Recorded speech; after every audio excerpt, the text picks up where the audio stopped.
ಬಂಧುಗಳು ಪಾಲ್ಗೊಳ್ಳಬೇಕಾಗಿದೆಯಂತೆ ತೀರ್ಥಹಳ್ಳಿಗ ಮಾರಿಕಾಂಬಾ ದೇವಿಯ ದಿವ್ಯ ಸನ್ನಿಧಾನದಲ್ಲಿ ಇಂದಿನಿಂದ ಮಾರಿ ಜಾತ್ರೆಯ ಸಂಭ್ರಮ.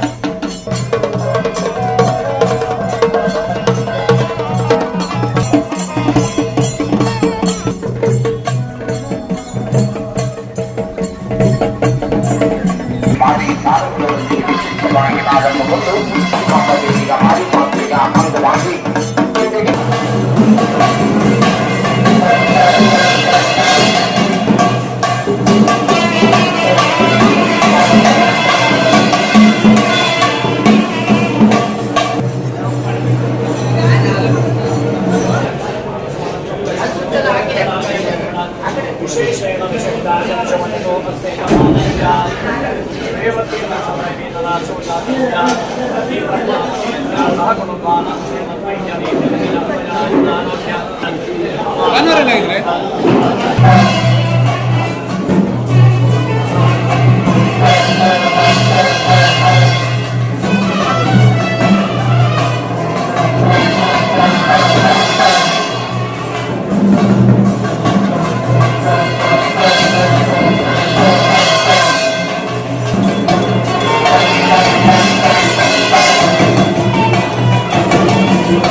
ತೀರ್ಥಹಳ್ಳಿಯಲ್ಲಿರ್ತಕ್ಕಂಥ ವಿಶೇಷವಾದ ಉದ್ಯೋಗ ಅಡುಗೆ ವೃತ್ತಿಯ ಮಾಡ್ತಾರೆ ಅಭಾವದಲ್ಲಿ ಆ ಕುಟುಂಬಕ್ಕೆ ಭಕ್ತರ ದೇವಿಯ ಅನುಭವದಿಂದಾಗಿ ಮುಂದೆ ಇದಕ್ಕೆ ಅನುಗ್ರಹಿಸಿದೆ. ಹಾಗೆ ಇಂಥ ಭಕ್ತರ ದೇವರ ಅನುಭವದಿಂದಾಗಿ ಯೋಗ್ಯವಾದ ಆರೋಗ್ಯ ಭಾಗ್ಯ ಮನಸ್ಸಿಗೆ ಶಾಂತಿಯಾಗಿ ವೃತ್ತಿಯ ದೇವರ ಸಂಪೂರ್ಣ ಯಶಸ್ಸಿನ ದೇವರ ಪ್ರಾರ್ಥನೆ ಭಕ್ತಿಯೆಲ್ಲ ಕಟ್ಟೆಗಾಗಬೇಡಿ ಮನೋರಥ ಪ್ರಾರ್ಥಯಾಮಿ.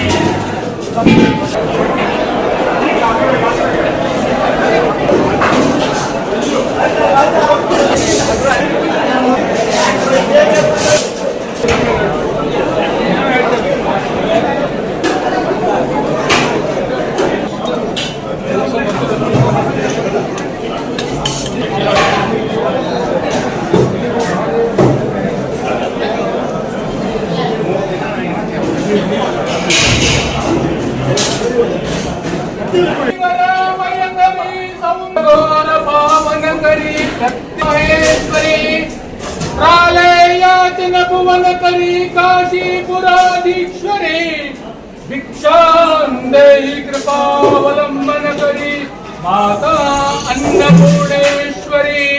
भोजन काले हर नव पार्वती पते हर हर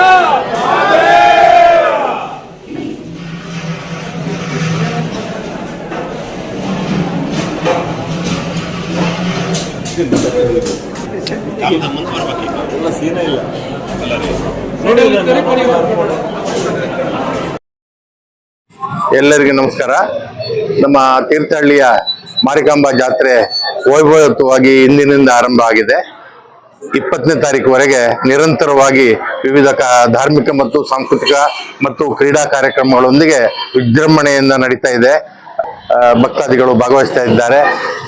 ಪ್ರಥಮ ದಿನ ಇಂದು ದೇವಸ್ಥಾನದಲ್ಲಿ ಹೊರೆ ಕಾಣಿಕೆಗೆ ಚಾಲನೆಯನ್ನ ನಮ್ಮ ಕವಲೇದುರ್ಗದ ಮಾರಿಕಾಂಬಾ ದೇವಸ್ಥಾನ ಸಮಿತಿಯವರು ಮತ್ತೆ ಶಿವರಾಜಪುರದ ಗ್ರಾಮಸ್ಥರೆಲ್ಲ ಬಂದು ಮೊದಲ ದಿನ ಅಭೂತಪೂರ್ವವಾಗಿ ನೀಡಿದ್ದಾರೆ.